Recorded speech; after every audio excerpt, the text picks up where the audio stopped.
Good morning. Welcome to Exploring Economic Development with MEDC. I am Meredith Harris, and I am joined today by my co-host, Jillian Morin. Hey, Meredith. Good morning, Jill. Wednesdays are my favorite because we get together.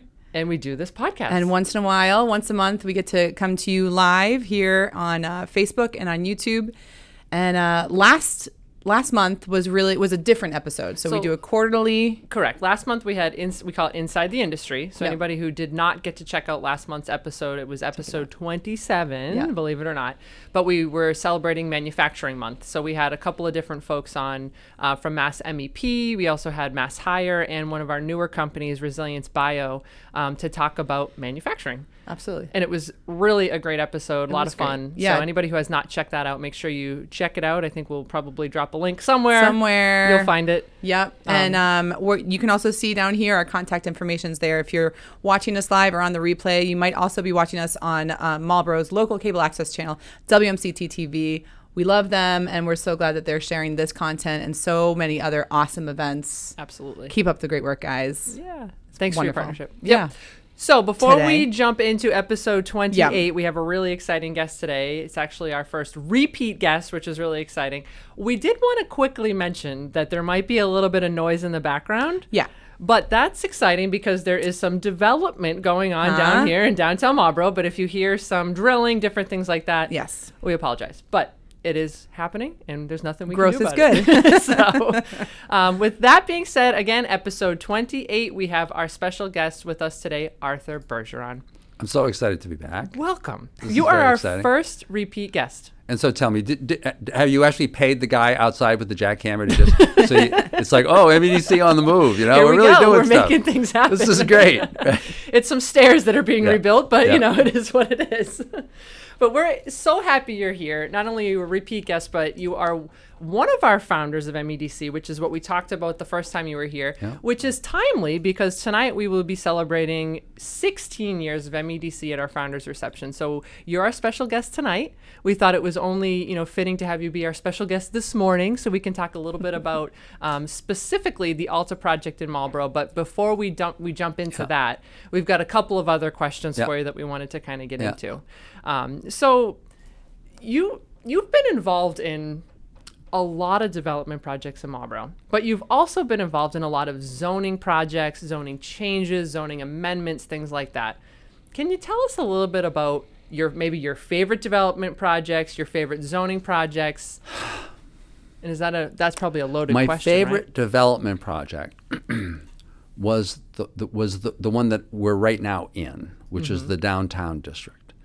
I think the notion of I love this for two reasons. One, because I think that the result was really right. I think that I've looked at. I'm a closet planner. I've always been interested in planning issues. I've been involved in a lot of stuff. I looked at stuff nationally, and so many downtowns get stuck because they don't change the rules in order to make what they want what the zoning allows. Right. Right. And to get rid of what you don't want. To get rid of it. Right. And that's what ended up happening here is that you ended up with creating a brand new zone where you actually excluded some uses that were otherwise allowable down here. Right. Right. And at the same time, you really reshaped kind of the rules down here, which is just terrific. But I shouldn't say more than that. That's obviously important. That was the result. Right. But what was best about that was the process that obtained that result, which was driven by MEDC and which involved these wonderful there was a wonderful event that kind of kicked that off, which was done by Tim Cummings, your predecessor. They had, I want to say, over 100 people at it, sitting at tables and really kind of brainstorming with the consultant that we had, which once again, you can only do this stuff because MEDC found the money. A lot of these projects don't go just because there's no money to kind of grease the skids and do the presentations and all that stuff. And there was a ton of real great input. There were people there voting on what they wanted the downtown to be looking like. And there were examples from the consultant of, do you want this or do you want that? It was just wonderful. That's awesome. So it was, I always tell people, the goal, my goal always was I always say, projects are fine, but if it doesn't build community, you failed. Yeah. If you've got a great project that ended up shrinking the community feel, in the long run, you failed, right? So this, I think, was it was both. It was a really great project, which also really built on community feel. And interesting, I think, was really the model for the zone that later got created by the City Council after I was, no longer involved in this stuff, to deal with the whole Lincoln Street corridor, right? Yeah. The notion of saying, no, we're not going to do an overlay district. We're actually going to create a new zone, district. and we're going to say within this zone, here are the things we don't want, and here are the things we really do want, Right.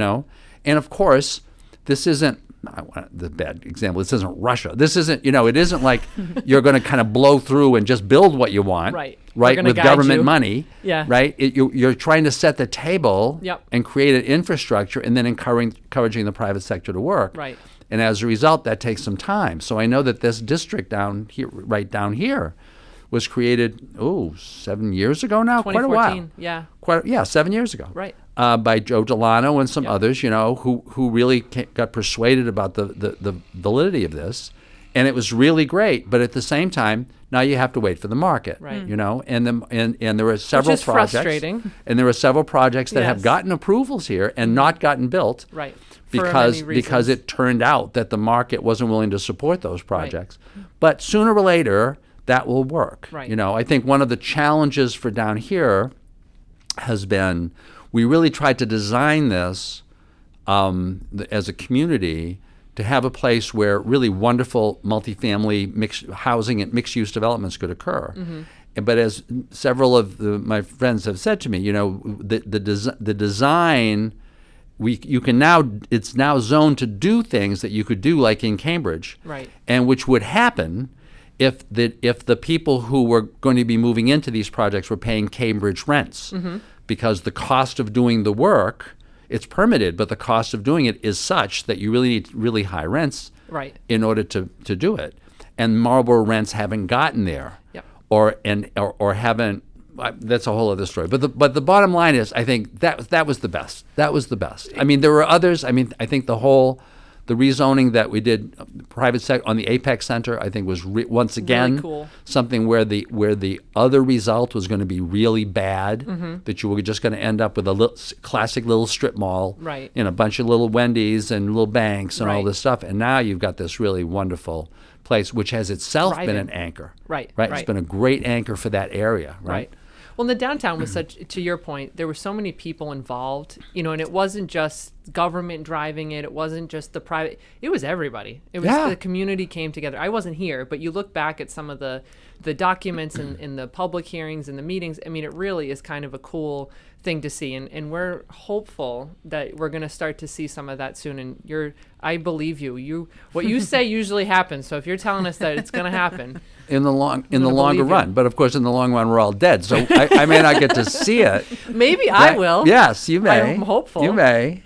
Do we have a question, a comment? I I'm did seeing just my wanna- light up. I wanted to shout out a few people that are joining us live. Thank you so much. Please let us know where you're watching from and if you have any questions you want to add.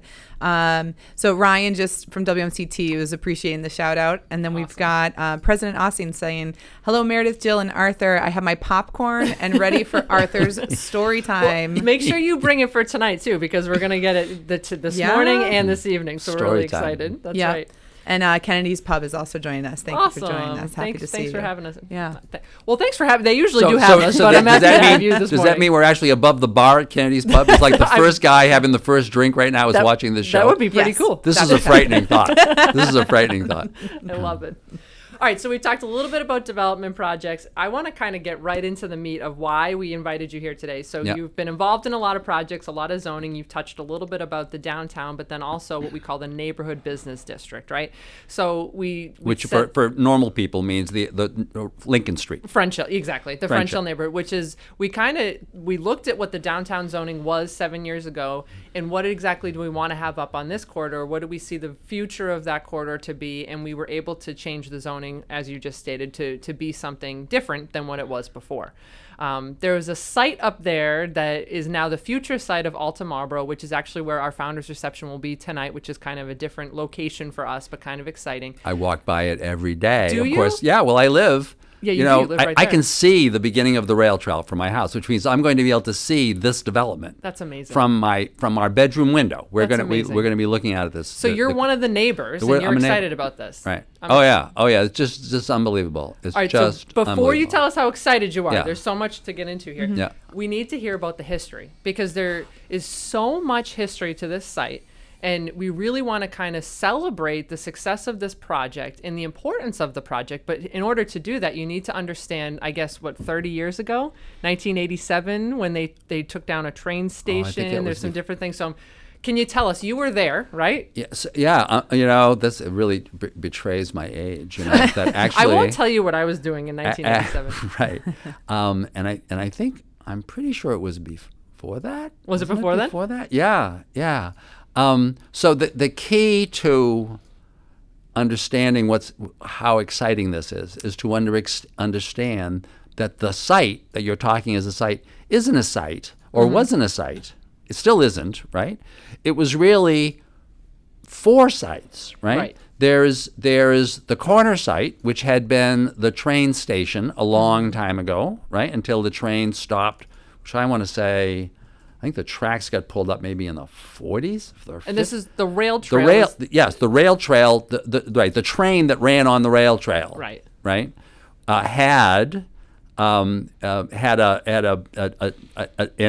came all the way to where the IC school, where the second IC school is, which was always referred to as, that's how old I am, the new school, which was built in the 50s, right?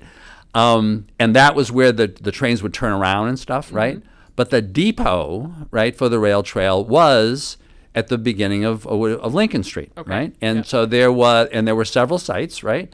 And one of them was the actual train depot, the passenger depot, right? Right. Which I remember from being a little kid. Do you see the picture? Was as it was Old Man, I can't remember, Old Man somebody's garage, right? It's one of the, I want to say one of the old Yankees. It's one of the old Marlborough, and it was Old Man. It wasn't Grant. I can't remember. So anyway, it was. That's it, right? Yeah, that's it. Yeah, I'm right? looking at Okay, it. Yeah, awesome. it was, and it was, so the steeple wasn't there, and it was just. It was at a gas station, right? And it was, I think it had one of those little pumps in the outside, like a little Citgo pump or something like that, right? And you'd see the old guy that was doing the gas station, and you drive. I remember when I was a kid, that's what that was, right? And then at some point, I can't remember, like if I was still in high school, right? When I went away to college, that closed, right? And then it was sitting, right? And then when I came back, so I came back from college in 1973, and it was sitting. And then I went to law school and joined the city council, and it was still sitting. And at some point in there, it might have been even before I was on the city council. So like late 70s? Mid 70s to late 70s, right? Neil Facile bought the lot. Neil Facile was a developer, lived in Marlborough, built a lot of subdivisions, right? And totally on spec, bought this site, figuring just a good investment, right? Sure. I'm sure he got it for a steal. I assume he bought it from the estate because the old guy died, right?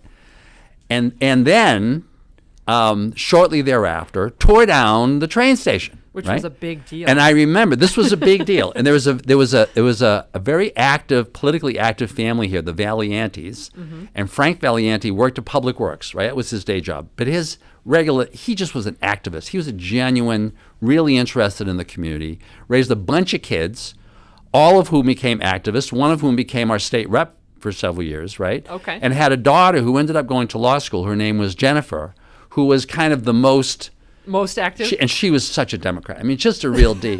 So, and I remember hearing the story, I didn't see this, right, of her like chaining herself to one of these pumps to keep Facile from knocking down the train station. This was a big deal. That's like a right? movie. Yeah, it was like a big deal.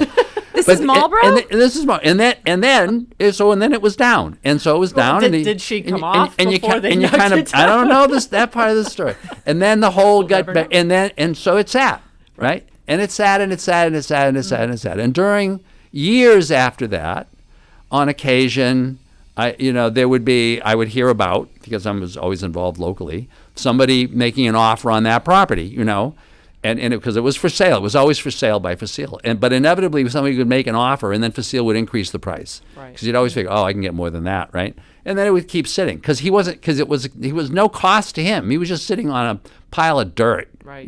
Right. And so he was sitting. And then in the meantime, so there's that site. And then there's the site next to that site, the so-called Johnson Claflin factory, which was a factory when the train was there. That's why it was there. It made things that people would take away on the train, right? And so the train ended, and the Johnson Claflin building was still there. And it seems to me that there was still some manufacturing there. I want to say like even in the 60s and the 70s. And the guy named Johnson, I want to say his name was Ron Johnson. He had a brother, Ray, who was very local guys, right? Yeah. Who was very active on the library board for many years. Okay. But this Johnson, I learned, had retired and was living on the Cape. So in the late I'm sorry, this story's a little long, right? So this is why we're here. We want to hear it. So to Mike Ossing, I hope you got an extra barrel of popcorn, right? So like in the late 90s, I and some friends had created something called the Marlborough Community Development Corporation. Mm-hmm. And one of the purposes of it was created as a nonprofit, and one of its purposes was we were in our halcyon idealistic days, was to try to provide a nonprofit entity that could encourage development in Marlborough. What a novel idea. Yeah, it has now evolved into something else. It's evolved into they do credit counsel, they do some other stuff. But this was kind of its original purpose.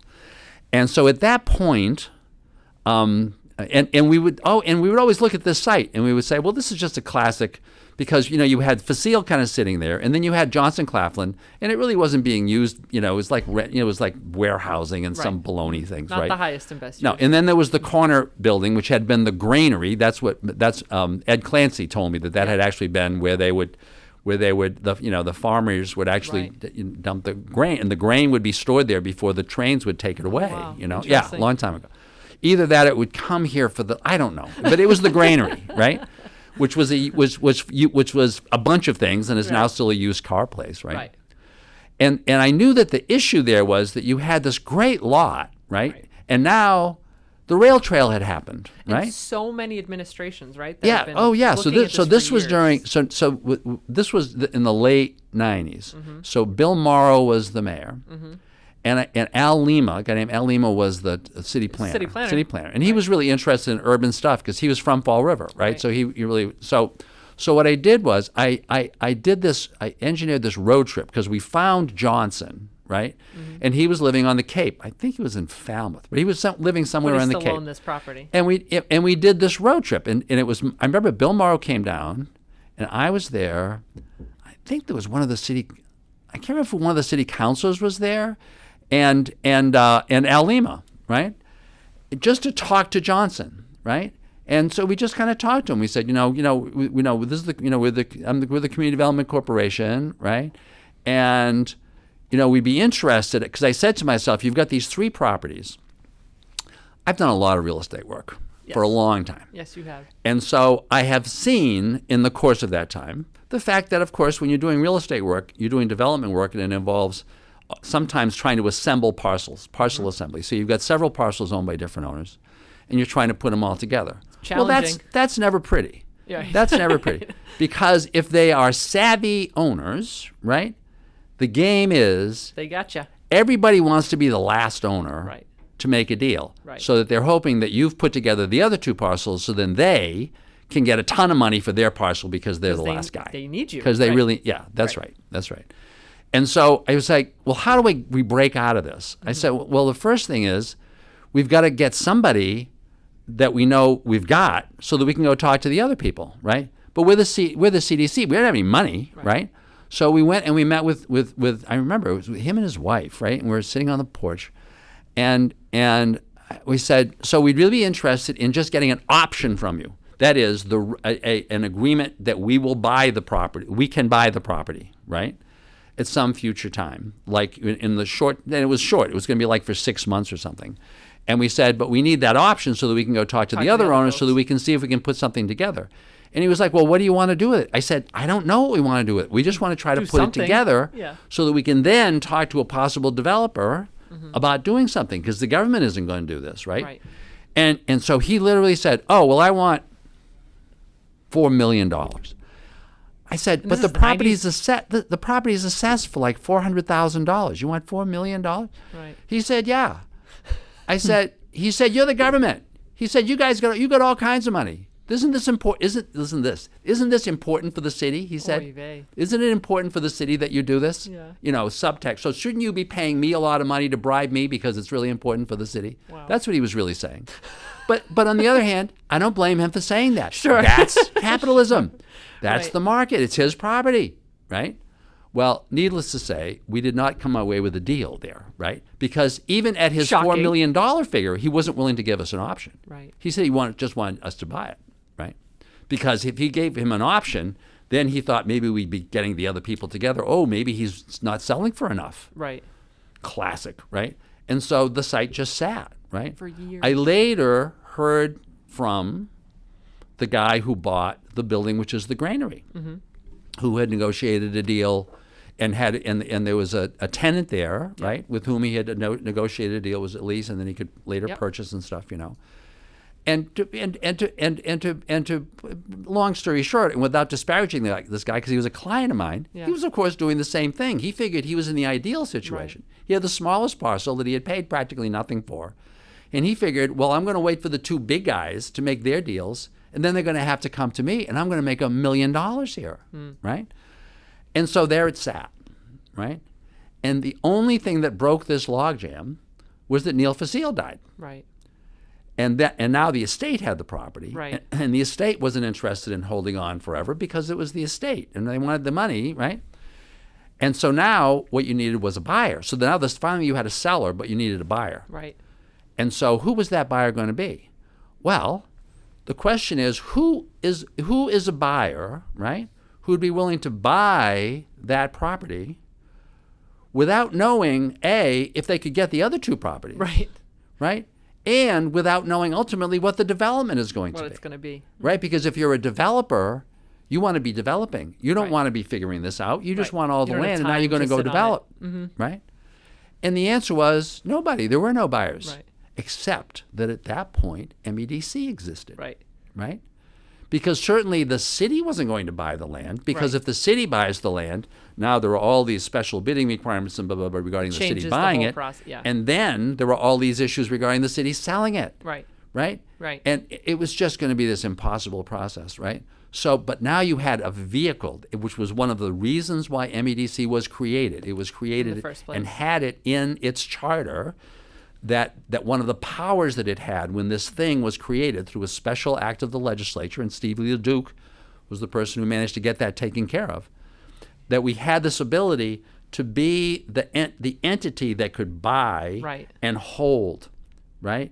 Because you were going to be buying. We knew that we'd only be buying you'd have to have city money. You'd have to have a city kind of buying into this and giving the money to the MEDC. But now you had a buyer that could buy quickly. And hold, and then negotiate a deal, right, and sell, and that's what ended up happening. And finally, and even at that, I think that the city MEDC bought that land 4 years ago. Yeah, so it was 2018. 4 years ago. Right, and it was kind of at the time. It was the mayor. I mean, kudos to everybody involved. I mean, John Galoni played a big role in negotiating the price with the Facile estate.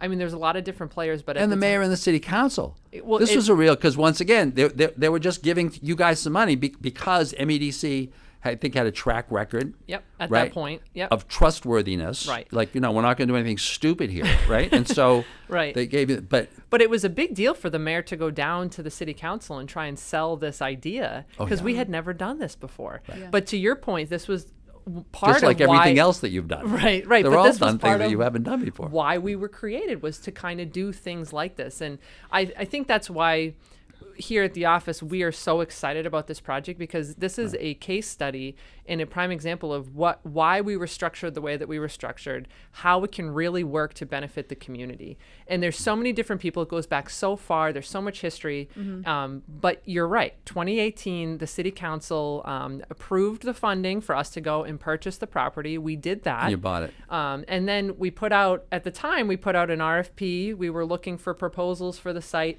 But the key to the whole thing was, you had to get somebody that was going to be able to buy the other The rest of the portion process. as well. So you could, our site, which was kind of the sliver on the left if you're looking at the map, but you needed somebody that was going to be able to buy the rest of it going all the way up to the rail trail to do something that was really transformative for that neighborhood. Yeah. Right. You needed to be able to buy the 600-pound gorilla, which was the Johnson Claflin site. Right. And then you needed to buy that corner. Right. Because my guy was correct in understanding that no matter how good the rest of the site came, if that corner was a dog, you had to get rid of You that. had to You get had to rid of deal it. with it, right? And so, but by the way, as a result of that, I know from having kind of listened from afar, right, that the first developer failed. There was a developer that you in response to the RFP, you had a couple people interested. We did, yep. And you told them all, Yep. okay, you got to go do the deals now, Right. And they all failed. Yeah. Well, it was hard. Right? It was hard. This is hard. It was Even not- knowing that you have that first piece. Right. And we Right. were able to kind of to your point, the beauty of it was that we could kind of just hold on to the site until the right developer came to the table, and we were able to put Right. the pieces together. And at that point, you're able to say, look, we bought this property for $1 million. We're not getting $1 million back in cash, right? But we're getting so the from that value. perspective, we're taking a loss. But I remember seeing the numbers on this project, Oh, yeah. right? And like the first year that this project is totally in operation, you're getting, I want to say $600,000-$700,000. Like the very first year. Right. It's a gigantic amount of taxes from properties that are earning nothing Nothing. right now, Right. right? Well, But once again, you have the ability to do that, to look at it that way because you're working for the city. Right. Because you're working for the city. Well, and the other piece of it too is that the value. So I want to talk a little bit. I know we have renderings too, and we are, believe it or not, we're bumping up We're against already time bu- yeah. already. But we have some renderings. There is a beautiful project that's going to be going on this site. It's called Alta Marlborough, 276 units. It's a mixed-use project. There's going to be about 10,000 square feet of retail all along the ground floor of Lincoln Street. Also, right along the rail trail, there's going to be a parking garage that's included in this project. It's really a transformative project. And the piece that's kind of really neat about this is that the developer is giving back to the city. So in that little site that we keep talking about, the little last piece is going to be bathroom facilities that are going to be able to be usable by the public. And so the developers So actually... they're not going to come over to my house to use the bathroom. Exactly. when They, get they off the won't rail have. They trail. won't be Yeah. bothering you. Yeah. But that's so great, right? So now you're really enhancing the rail trail. I love going to the rail trail. You walk all along, but there are no bathroom facilities along the rail trail. So this is going to be a huge amenity for the residents. There's also going to be parking for the residents right there. And I do believe that the facility is going to look like or be modeled like the old train station, which is kind of a cool nod to the history. But there might also be some sort of a concession piece of it where people might be able to sell, whatever, not baked good, you know what I'm talking about. There'll be a little concession stand portion of it that the community can use. So really kind of a cool project. And then there's also the piece where they're making some improvements down near Kelleher Field. So to your point, the value that comes, you pay $1 million for the site, but the value that we're receiving back at the end of the day, leaps and bounds. And I want to finish. I know we're in close on time, but I just want to please. finish with. And by the way, the point of the creation of that district, which started there and runs all the way up to the corner of Lincoln and Broad, right, was to provide an impetus for the development of that corridor. Right. French Hill can never really develop well unless that corridor is good, because otherwise there's always going to be that corridor is a positive or a negative anchor, but it's always an anchor. If it's good things will come. Right. The residential around Lincoln Street will just be wonderful. Right. If it's bad things will happen, and it's always going to be moving. Right. And this gives you the ability to really now have other folks who may want to develop, say, especially if they're close to there, Right. like the Armory or Right. the old IGA lot or other things, right? Oh, this just builds on Builds the that. momentum. Yeah. This just builds on that. So it may be ultimately the key to the redevelopment of my neighborhood of French Hill, which I think is a wonderful, which So was you're a wonderful neighborhood to excited. grow up. Yeah, in, so you're and I think excited it's about this. I'm so excited about that. This is really good. We're excited about it. I mean, it's something that it's really kind of neat to be able to see something. 4 years ago we bought the lot, and here we are. about to celebrate tonight on site. And for anybody that's watching, you're welcome to join us at our founders reception. We're going to be celebrating the success of this project. I wish we could future of that find neighborhood. Jennifer Valianti to have her come back, because she's a lawyer now someplace. Would we tie her to the tent? I want her to say, well, I know that we would have liked the train station, but maybe this isn't so bad. This is going to be pretty This cool. isn't so bad. That's right. That's so, right. It's going to be a great project. We're really excited. Thank you for your time, for giving us history, because the history of it is really important. And I think the point of this entire conversation today was to give people kind of some insight as to how it came to fruition. What is the point of all of this? Why are we celebrating something like this? Right.